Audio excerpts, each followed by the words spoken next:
Hey guys, what's up? It's JB Illusion, and we are going to be doing another awesome lore video about a very interesting Skaven. Thank you, Heldrake, for recommending him.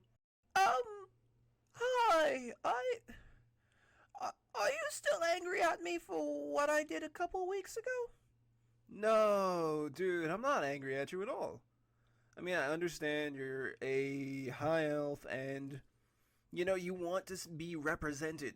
You want to see high elf lore on this channel. I understand that. Okay. Well, if you don't mind, next week could we do high elven lore?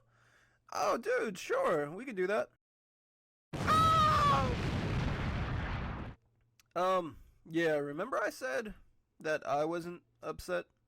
I'm not. Squeak is, though. Nice shot, dude. Anyhow, we're going to do a video about Queek Headtaker. Roll the intro.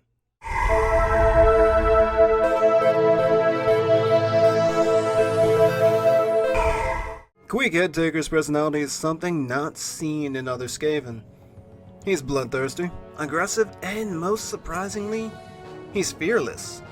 He boasts about his strength like all Skaven warlords do, but he backs it up with a ferocity that is quite unlike his kin. Be they massive black orcs, dwarven thanes encased in grimoire armor, or even other Skaven warlords.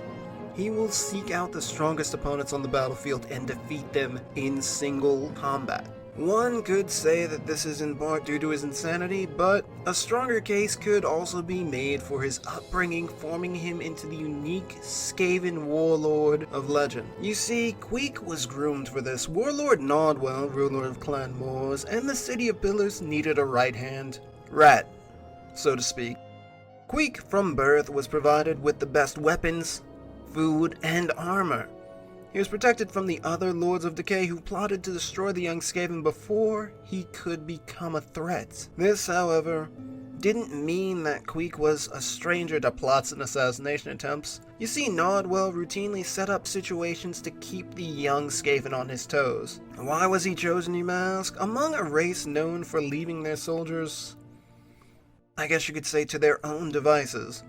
Warlord Sleek Sharpwood once explained why Nodwell chose him. He said that Queek had been the largest and most vicious of a particularly vicious breed, and had killed and eaten his litter brothers before his eyes had opened and black fur began to sprout from his pink body. From then on, the clan lord had particularly hand-reared him, providing him with the very best.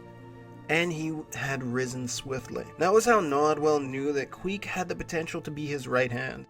Perhaps it was his ego that spurred him to accept any challenge that was presented to him. But the trophy rack that he wears as a bizarre flag upon his back in battle has grown consistently. Members of the trophy wall consist of the head of Kurg Ironhand of Karak Duraz, Ikit Slash of Fester Spike, and the hands of Albert Cross. An impressive collection for one not even in his 5th year of birth. Speaking of his trophy rack, it's his fascination with his morbid trophies that has garnered him a reputation as slightly insane. Many a time he has been seen talking to his trophy skulls, as if they contain the soul of those he bested in single combat.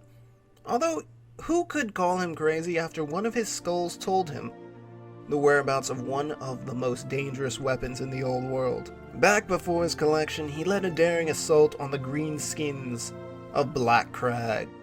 Here he slew Big Boss Morglum in single combat, earning his first trophy. As Queek coveted his severed prize, it is said that he heard it whisper to him the location of Dwarf Gouger, an ancient magical spiked maul forged during the time of the Goblin Wars many, many centuries ago. Queek, a mere chieftain, led the attacks that claimed the Night Goblin lairs near the ruins of Black Crag for the glory of Clan Moors.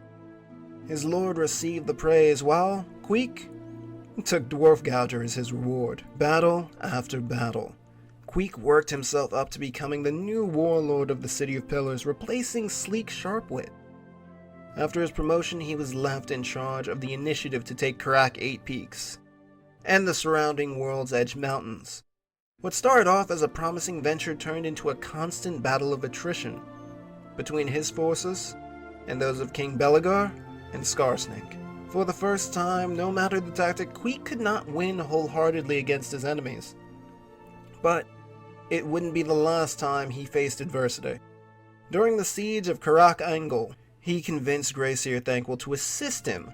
While Queek drew the main force of the Karak out, Thanquol would take his forces and attack and try to sack the kingdom. Reinforcements kept Thanquol from making it too far into the Karak, and the born winner did not take the thought of loss lightly. He forced Thanquol to summon a Vermin Lord. Sadly, or more aptly, the hasty ritual resulted in another creature being summoned instead. A bloodthirster by the name of Scarbrand. For the first time in his life, the fearless warlord fled, knowing that he could not best such an enemy. Despite his failure, the Council of 13 chose him to lead their forces against Karak Azul during the end times. He succeeded in defeating his long-standing enemy, King Belegar, but was not a match for High King Thorgrim Grudgebearer. And that is where the tale of Queek Headtaker ends.